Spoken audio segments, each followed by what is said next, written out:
Hello నమస్తే. నేను journalist YNR. ఆంధ్రప్రదేశ్లో వైఎస్ఆర్ కాంగ్రెస్ పార్టీ సర్కార్ ఏర్పడిన తర్వాత 2019 నుంచి కంటిన్యూస్‌గా ప్రభుత్వం పైన రకరకాల కేసులుండేది. ప్రతిరోజు ప్రభుత్వానికి వ్యతిరేకంగా కోర్టు తీర్పులు చూస్తూ ఉండేవాళ్ళం. ప్రభుత్వం పొద్దున ఒక జీవో తెస్తే సాయంత్రానికి ఆ జీవోకి వ్యతిరేకంగా కోర్టులో పిటిషన్ ఉండేది. ఇమ్మీడియేట్‌గా దానిపైన స్టే విధిస్తూ ఉండేది కోర్టు. సో, ఈ నేపథ్యంలో కోర్టుల్ని టార్గెట్ చేస్తూ వైఎస్ఆర్ కాంగ్రెస్ పార్టీకి సంబంధించిన నాయకులు సోషల్ మీడియా వేదికగా చాలా పోస్టులు పెడతా ఉండేవాళ్ళు. కోర్టుల్ని, కోర్టులో ఉన్న న్యాయమూర్తులను రకరకాల భాషతో తిడుతూ కూడా పోస్టులు పెట్టారు వైఎస్ఆర్ కాంగ్రెస్ పార్టీకి సంబంధించిన సోషల్ మీడియా కొంతమంది నాయకులు. దీనిపైన హైకోర్టు రిజిస్ట్రార్ ఫిర్యాదు మేరకు సిబిఐ ఎంక్వైరీ జరిగింది. కొంతమంది వైఎస్ఆర్ కాంగ్రెస్ పార్టీకి సంబంధించిన నాయకులకు నోటీసులు ఇచ్చారు. సిబిఐ విచారణ ఇంకా జరుగుతోంది. కొంతమందిని విచారించారు కూడా ఈ అంశానికి సంబంధించి.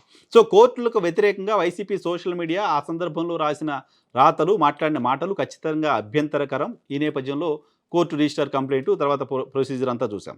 ప్రస్తుతం తాజాగా చంద్రబాబు నాయుడు గారు అరెస్ట్ అయిన తర్వాత నుంచి కోర్టులకు వ్యతిరేకంగా తెలుగుదేశం పార్టీ మీడియా వార్తలు రాస్తూ వస్తుంది. కోర్టులను తప్పుబడుతూ వస్తుంది. కోర్టుల్లో ఉన్న న్యాయమూర్తులు లంచాలు తీసుకున్నారు అంటూ అఫీషియల్గా టీవీ డిబేట్లో మాట్లాడుతూ వస్తున్నారు.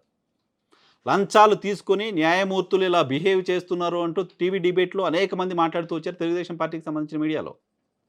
సో, తెలుగుదేశం పార్టీ కోర్టుల్ని, న్యాయమూర్తుల్ని హిమబిందు న్యాయమూర్తి ఆమెను టార్గెట్ చేస్తూ ఏ రకంగా మాట్లాడారో చూసాం.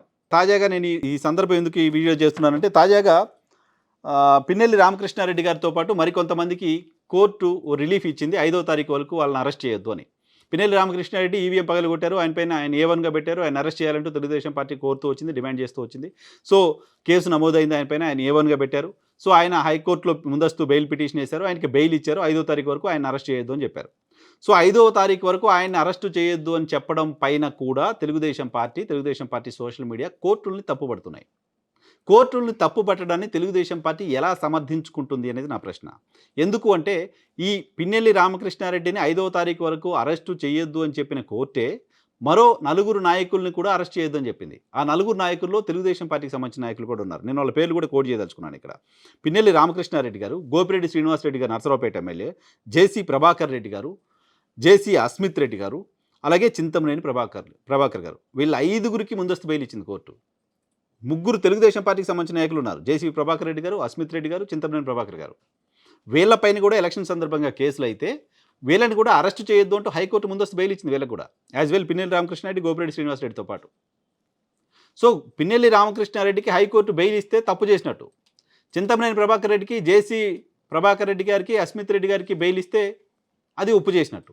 ఒకే పర్టికులర్ కేసులో సేమ్ కేసులో వీళ్ళకి బెయిల్ ఇస్తేనేమో కోర్టు అద్భుతంగా వ్యవహరించినట్టు, పిన్నెల్లి రామకృష్ణారెడ్డికి బెయిల్ ఇస్తే కోర్టు తప్పు చేసినట్టు. ఇంత డబుల్ స్టాండర్డ్గా ఓ పార్టీకి సంబంధించిన మీడియా, పార్టీకి సంబంధించిన అఫీషియల్ మీడియా, పార్టీకి సంబంధించిన సోషల్ మీడియా వార్తలు రాస్తూ ఉండడం, పోస్టులు పెడుతూ ఉండడం ఆశ్చర్యం కలిగిస్తోంది. సో, కోర్టులు గతంలో కోర్టులకు వ్యతిరేకంగా మాట్లాడిన వాళ్ళపైన చర్యలు తీసుకున్నారు. సిబిఐ ఎంక్వైరీలు కూడా అయినాయి. బట్ వీళ్ళపైన ఈ స్థాయిలో కోర్టులకు వ్యతిరేకంగా కోర్టులను తప్పుపడుతూ కోర్టులకు ఉద్దేశాలను ఆపాదిస్తూ మాట్లాడుతున్న వాళ్ళపైన మాత్రం కోర్టులు మౌనంగా ఉంటున్నాయి. ఎందుకు మౌనంగా ఉంటున్నాయి, ఎందుకు రెస్పాండ్ అవ్వట్లేదు కూడా ఎవరికీ అర్థం కాని పరిస్థితి ఆంధ్రప్రదేశ్ రాష్ట్రంలో కనపడుతోంది.